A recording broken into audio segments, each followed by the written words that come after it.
দেখো এখন কোন চ্যাপ্টার থেকে জটিল প্রশ্ন হয় আর কোন চ্যাপ্টার থেকে সহজ প্রশ্ন হয়, তাহলে কনফার্ম তুমি পরীক্ষায় A+ পাবে।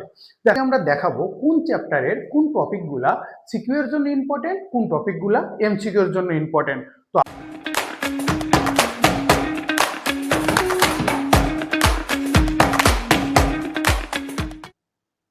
সুপ্রিয় শিক্ষার্থী, কেমন আছো তোমরা? অর্প ফিজিক্স কেয়ারের পক্ষ থেকে তোমাদেরকে স্বাগতম। আজকে আমরা SSC 2026 সালের পদার্থবিজ্ঞানের সাজেশন দেব। দেখো পদার্থবিজ্ঞানে তোমার কি কি চ্যাপ্টার আছে তুমি জানো, তুমি কিভাবে প্রিপারেশন নিয়েছো সেটাও তুমি জানো। আজকে আমরা দেখাবো কোন চ্যাপ্টারের কোন টপিকগুলা সিকিউ এর জন্য ইম্পর্টেন্ট, কোন টপিকগুলা MCQ এর জন্য ইম্পর্টেন্ট। তো আসো আজকে আমাদের সাজেশন ক্লাসটা আমরা শুরু করি। দেখো SSC 2026 পদার্থবিজ্ঞান সাজেশন 2026, এই যে গুরুত্বপূর্ণ টপিকগুলো আছে সেই টপিকগুলো আমরা দেখবো। দেখো SSC 2026-এর পদার্থবিজ্ঞান সাজেশন, আগে আমরা দেখার চেষ্টা করি আমাদের কোন কোন চ্যাপ্টারগুলো আছে এখানে। দেখো 1 নম্বর চ্যাপ্টার হচ্ছে ভৌত রাশি এবং তাদের পরিমাপ। এটা হলো বাংলা ভার্সন এবং ইংলিশ ভার্সন, দুই ভার্সনের জন্যই এই সাজেশনটা প্রযোজ্য। দেখো 1 নম্বর চ্যাপ্টার হচ্ছে ভৌত রাশি ও তাদের পরিমাপ, 2 নম্বর চ্যাপ্টার হচ্ছে গতি, 3 নম্বর চ্যাপ্টার হচ্ছে বল, 4 নম্বর চ্যাপ্টার কাজ ক্ষমতা ও শক্তি, আমরা জানি 7 নম্বর চ্যাপ্টার তরঙ্গ ও শব্দ, 8 নম্বর হচ্ছে আলোর প্রতিফলন, 10 নম্বর হচ্ছে স্থির বিদ্যুৎ। SSC 26 যেহেতু শর্ট সিলেবাসে হবে, তোমরা জানো তোমাদের পরীক্ষা প্যাটার্নটা কি বা ফিজিক্সের মানবন্টনটা কিরকম। এই টোটাল কয়টা চ্যাপ্টার, তোমার 7টা চ্যাপ্টার থেকে তোমার অ্যান্সার করতে হবে 4টা সৃজনশীল প্রশ্ন। তো 4টা সৃজনশীল প্রশ্নের জন্য আমরা যে কোনো 4টা চ্যাপ্টার পছন্দ করে নিতে পারি। দেখো এখন কোন চ্যাপ্টার থেকে জটিল প্রশ্ন হয় আর কোন চ্যাপ্টার থেকে সহজ প্রশ্ন হয়। আমরা স্থির বিদ্যুৎ এই চ্যাপ্টারটা মাস্ট করব, এই চ্যাপ্টারটা থেকে একটা সিকিউ আসবে। তারপর আমরা করার চেষ্টা করব আলোর প্রতিফলন, তারপর করবো হচ্ছে তরঙ্গ শব্দ। এই লাস্টের 3টা চ্যাপ্টার থেকে আমরা মাস্ট অ্যান্সার করার চেষ্টা করব। তুলনামূলকভাবে উপরের 4টা চ্যাপ্টারের চেয়ে নিচের 3টা চ্যাপ্টার একটু সহজ আছে এবং এই প্রশ্নগুলো না একটু কম ঘুরে পেঁচায় করা যায়। এই কারণে এই 3টা চ্যাপ্টার আমরা করব মাস্ট। তারপর যেটা করব সেটা হচ্ছে কাজ ক্ষমতা ও শক্তি। এখন আমরা যদি অনেক ভালো ছাত্র হয়, ভালো ছাত্রের ক্ষেত্রে তো কোনো ছাড় দেওয়ার কোনো অপশন নাই, যে কয়টা চ্যাপ্টার আছে সে কয়টাই চ্যাপ্টার করব। বাট খারাপ ছাত্র, মিডিয়াম ছাত্র, যারা পদার্থবিজ্ঞান A+ পাইতে চাও, তারা অর্ক স্যারের এই দাগানো লাইনগুলা বা এই চ্যাপ্টারগুলো যদি পড়ো তাহলে কনফার্ম তুমি পরীক্ষায় A+ পাবে। দেখো তাহলে আমরা কোন কোন চ্যাপ্টার টার্গেট নিয়ে পড়বো। আমরা হচ্ছে 7 নম্বর চ্যাপ্টারটা টার্গেট নিয়ে পড়বো, 8 নম্বর চ্যাপ্টার টার্গেট নিয়ে পড়বো, 10 নম্বর চ্যাপ্টার টার্গেট নিয়ে পড়বো এবং চ্যাপ্টার 2 গতিটা টার্গেট নিয়ে পড়বো। এই 4টা চ্যাপ্টার পড়লেই তুমি 4টা প্রশ্ন লিখতে পারবা। এখন দেখো গতি আর বল এই দুটো চ্যাপ্টার থেকে তোমার ফিজিক্স বইয়ের মানে হোল বই থেকে যদি আলোচনা করা হয়, এই দুটা চ্যাপ্টার হচ্ছে সবচেয়ে বেশি কনসেপ্টুয়াল। এই দুটা চ্যাপ্টার থেকেই সবচেয়ে জটিল প্রশ্ন করা যায়।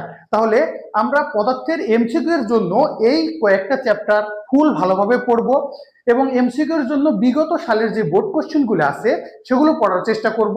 আর সিকিউ এর জন্য আমরা যে কোনো 4টা চ্যাপ্টার, যে 4টা চ্যাপ্টার তুমি ভালো মতো পারো সেই 4টা চ্যাপ্টার পড়লেই নিশ্চিত তুমি পদার্থবিজ্ঞানে A+ পাবে। এখন আসো এই চ্যাপ্টারগুলোর কোন কোন টপিক পড়লে আমরা A+ পাবো সেই টপিকগুলো একটু আলোচনা করি। আসো প্রথম চ্যাপ্টারে ভৌত রাশি ও তাদের পরিমাপ। দেখো এই চ্যাপ্টারে আমরা যেটা পড়বো পরিমাপ ও ত্রুটি, তারপর পড়বো ভার্নিয়ার ধ্রুবক, ভার্নিয়ার সমপাতন এবং চূড়ান্ত ত্রুটি ও আপেক্ষিক ত্রুটি এবং দণ্ডের দৈর্ঘ্য নির্ণয়। সিকিউ এর জন্য এই 5টা টপিকই পড়বো এবং MCQ এর জন্য ফুল চ্যাপ্টারটা ভালো মতো পড়বো এবং এই ফুল চ্যাপ্টারের যে বোর্ড কোশ্চেনগুলো আছে বিগত সালে সেগুলো পড়বো। দেখো প্রথম চ্যাপ্টারটা না কোনো দিনই ইম্পর্টেন্ট ছিল না, এখন তোমাদের জন্য ইম্পর্টেন্ট কেন, কারণ তোমরা শর্ট সিলেবাস এবং শর্ট সিলেবাসে এই চ্যাপ্টার থেকে একটা প্রশ্ন আসবে মাস্ট। সবচেয়ে বেশি হট ইম্পর্টেন্ট টপিক হচ্ছে চূড়ান্ত ত্রুটি ও আপেক্ষিক ত্রুটি নির্ণয়। এখানে ক্ষেত্রফলের ত্রুটি আসে, আয়তনের ত্রুটি আসে, এই টপিকটা অনেক ভালো করে পড়তে হবে SSC 26 শুধু তোমাদের জন্যই। এখন আসো 2 নম্বর চ্যাপ্টারে আমরা আসি গতি। গতি চ্যাপ্টার থেকে আমরা পড়বো সমবেগ, সমত্বরণ এবং সমমন্দন। এই টপিকের ম্যাথগুলা পড়বো। আমরা জানি সমত্বরণের ক্ষেত্রে কিভাবে ম্যাথ করতে হয়, সমমন্দনের ক্ষেত্রে কিভাবে ম্যাথ করতে হয়, সমবেগের ক্ষেত্রে কিভাবে ম্যাথ করতে হয়। তারপর আমরা যেটা করব পড়ন্ত বস্তু। এই পড়ন্ত বস্তুর যে টপিকটা আছে এটা হচ্ছে কাজ ক্ষমতা শক্তির সাথে মিক্সিং করেও আসতে পারে, আবার শুধুমাত্র তোমার এই চ্যাপ্টারের পড়ন্ত বস্তু থেকেও আসতে পারে। গ্রাফের ম্যাথ করব। গ্রাফের ম্যাথগুলো কিরকম, ধরো ওই যে এই 0 থেকে 5 সেকেন্ড পর্যন্ত কতটুকু গেছে, 5 থেকে 10 সেকেন্ড পর্যন্ত কতটুকু গেছে, ত্বরণ বাড়লে ত্বরণের সাথে বেগের লেখচিত্র অঙ্কন করো, সময় ভার্সেস বেগ লেখচিত্র অঙ্কন করো। এই টাইপের যে গ্রাফের ম্যাথগুলো আছে, এই গ্রাফ থেকে তোমাদের একটা কোশ্চেন আসবে মাস্ট। তারপর দেখো বাঘ, হরিণ এবং বন্দুকগুলির সমস্যা। বন্দুকগুলির সমস্যাগুলো কিরকম, এটা হচ্ছে ধরো একটা বন্দুক একটা দেওয়ালের মধ্যে ভেদ করার পরে অর্ধেক বেগ হারায়, বাকি অর্ধেক ভেদ করতে তার কত সময় লাগবে, বা বাকি অর্ধেক ভেদ করতে সে ওপারে যা পৌঁছাতে পারবে কিনা, এরকম। এই যে বাঘ হরিণের যে ম্যাথটা, বাঘ হরিণকে ধরতে পারবে কিনা, মানুষ বাস ধরতে পারবে কিনা, যত সময় স্কুলে ক্লাসে উপস্থিত হতে পারবে কিনা, এই টপিকের ম্যাথগুলা গতি থেকে খুব ইম্পর্টেন্ট। আবার এই টপিকের ম্যাথগুলাই না গতিতে খুব বেশি কনসেপ্টুয়াল, এগুলো করতেই একটু বেশি সমস্যা হয়। আমার মতামত থাকবে তোমরা যারা মিডিয়াম কোয়ালিটির স্টুডেন্ট তারা গতি চ্যাপ্টার এবং বল চ্যাপ্টারটা স্কিপ করবা, কিন্তু যারা গুড কোয়ালিটির স্টুডেন্ট তারা অবশ্যই সবগুলা চ্যাপ্টার ভালো মতো পড়বা। এরপরে আমরা আসি 3 নম্বর চ্যাপ্টার আমাদের বল। দেখো বলের ক্ষেত্রে ভরবেগের সংরক্ষণ সূত্র, এখান থেকে একটা গ নম্বরের প্রশ্ন আসবে মাস্ট, দ্বিতীয় বস্তুর শেষ বেগ কত, বা বন্দুকের পশ্চাৎ বেগ কত, এই টাইপের ম্যাথগুলা। শক্তির সংরক্ষণশীলতা নীতি, শক্তির সংরক্ষণশীলতা নীতিও, এই যে শক্তির সংরক্ষণশীলতা নীতি বলতে কোনো একটা অবজেক্টের সংঘর্ষের আগের গতিশক্তি এবং সংঘর্ষের পরের গতিশক্তিটা যদি সমান হয়, তাহলে সেটা শক্তির সংরক্ষণশীলতা নীতি মেনে চলে, তাহলে সেটা কি হয়, স্থিতিস্থাপকতা মেনে চলে। এখন দেখো কপিকল ও অভিকর্ষ বল, এই কপিকলের যে টপিকটা আছে না, এই কপিকলের টপিকটা হচ্ছে অনেক ইম্পর্টেন্ট এবং কনসেপ্টুয়াল টপিক। কপিকল কি, ধরো এইরকম একটা বস্তু, এই পাশে একটা বল ঝুলানো থাকবে, এই পাশে একটা বল ঝুলানো থাকবে, কোন বলটা কখন কতটুকু কাজ করবে, টান বল কিভাবে কাজ করে, এই কপিকল রিলেটেড যে ম্যাথগুলো আছে সেই ম্যাথগুলোও বল চ্যাপ্টারের খুব বেশি ইম্পর্টেন্ট। সবচেয়ে প্রশ্ন কঠিন হবে কখন জানো, প্রশ্ন সবচেয়ে বেশি কঠিন হবে তখন যখন গতি এবং বল মিক্সিং করে একটা প্রশ্ন আসবে। তুমি এ প্লাস পাওয়ার জন্য শুধুমাত্র 1, 2 এবং 3 এই 3টে চ্যাপ্টার যদি তোমার ফিজিক্সে ভালোভাবে মানে তোমার আয়ত্তে থাকে, তাহলে তুমি এ প্লাস পাবা। 1 নম্বর চ্যাপ্টার থেকে একটা প্রশ্ন আসবে মাস্ট, 2 নম্বর চ্যাপ্টার থেকে একটা প্রশ্ন আসবে মাস্ট, 3 নম্বর চ্যাপ্টার থেকে একটা প্রশ্ন আসবে মাস্ট, এবং 2 ও 3 মিলেও প্রশ্ন আসবে মাস্ট।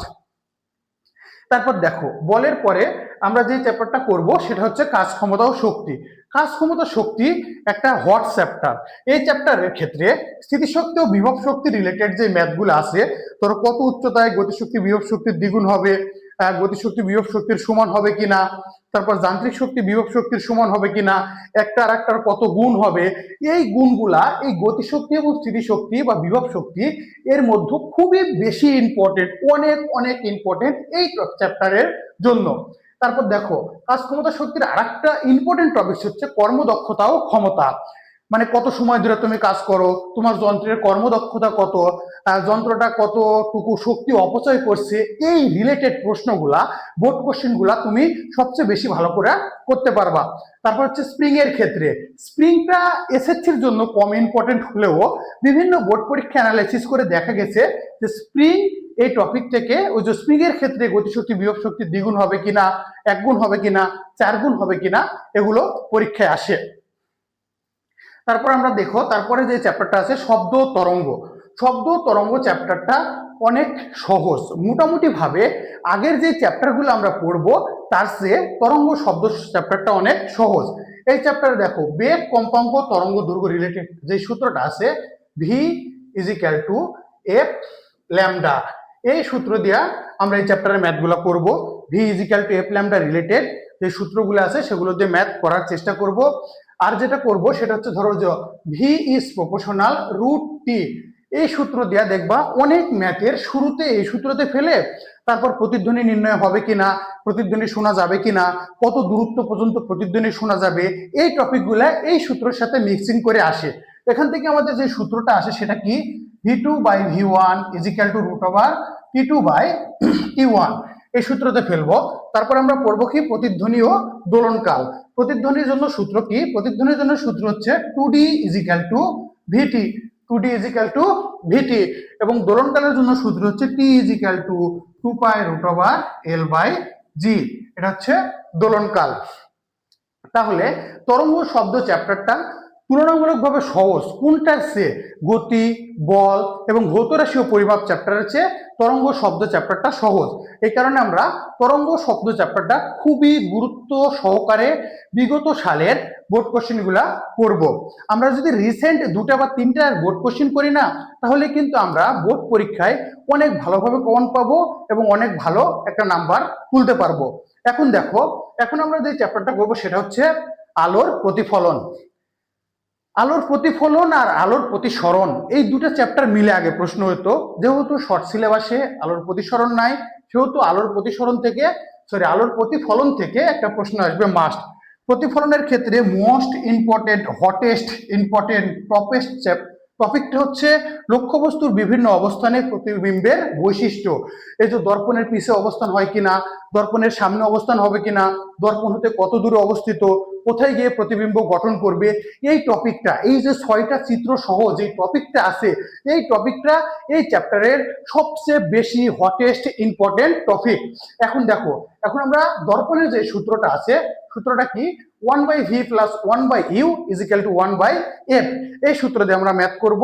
এবং আরেকটা আছে যেটা বিবর্ধন নির্ণয়। বিবর্ধন নির্ণয়ের ক্ষেত্রে আমরা এই সূত্রটা ইউজ করব। দর্পণ চ্যাপ্টারটা যদি একটু ক্রিটিক্যালি পড়া যায় না, এই চ্যাপ্টার থেকে তুমি মাস্ট 10 নম্বর পাবা। যারা ফিজিক্সে টপ নাম্বার পাইতে চাও তারা অবশ্যই এই চ্যাপ্টারটা অ্যাভয়েড করবা। কেন অ্যাভয়েড করবা? এই চ্যাপ্টারের ঘ নম্বরে আসে থিওরিটিক্যাল প্রশ্ন। থিওরিটিক্যাল প্রশ্নে কোনোদিনও তোমার ফুল নাম্বার পাওয়ার সম্ভাবনা থাকে না। এই কারণে যারা বেশি নাম্বার পাইতে চাও তারা এই চ্যাপ্টারটা অ্যাভয়েড করবা। আমাদের লাস্ট চ্যাপ্টার হচ্ছে স্থির তড়িৎ।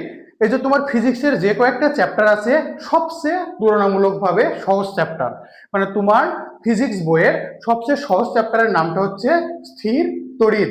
এই স্থির তড়িৎ চ্যাপ্টার থেকে আমাদের যে টপিকগুলো আসে সেগুলো আমরা লিখছি। দেখো, আকর্ষণ বল, তড়িৎ প্রাবল্য, তড়িৎ বিভব, ধারকের শক্তি এবং আহিত বস্তু। যেহেতু এই চ্যাপ্টারটা সহজ তুলনামূলকভাবে, সেহেতু এই চ্যাপ্টারটা আমরা সব কনসেপ্টুয়ালি ভালোভাবে পড়বো। তারপর এই চ্যাপ্টার থেকে আমরা ভালো মতো অ্যান্সার করার চেষ্টা করব। আশা করি তোমরা যারা SSC 26 কোন কোন টপিক পদার্থবিজ্ঞানের জন্য ইম্পর্টেন্ট এবং কোন কোন চ্যাপ্টারগুলো ভালোভাবে পড়তে হবে সেটা বুঝতে পেরেছো। আবারও বলতেছি, যারা শুধুমাত্র A+ পাওয়ার জন্য পড়তেছো, যাদের প্রিপারেশন অত ভালো না, তারা 2 এবং 3 নম্বর চ্যাপ্টারটা বাদ দিয়ে বাকি চ্যাপ্টারগুলো ভালো মতো পড়বা। আর যাদের প্রিপারেশন অনেক ভালো তারা কি করবা? তারা 8 নম্বর চ্যাপ্টার থেকে মাস্ট অ্যান্সার করবা না, বাকি চ্যাপ্টারগুলো থেকে অ্যান্সার করবা। তোমাদের জন্য শুভকামনা। এবং তোমাদের যদি এইগুলো চ্যাপ্টারের মধ্যে কোনো চ্যাপ্টারের সমস্যা হয়, ইনবক্সে কমেন্টে জানাতে পারো, সেই চ্যাপ্টারের ডিটেলস ক্লাস তোমাদেরকে দেওয়া হবে। সবাইকে ধন্যবাদ। আসসালামু আলাইকুম।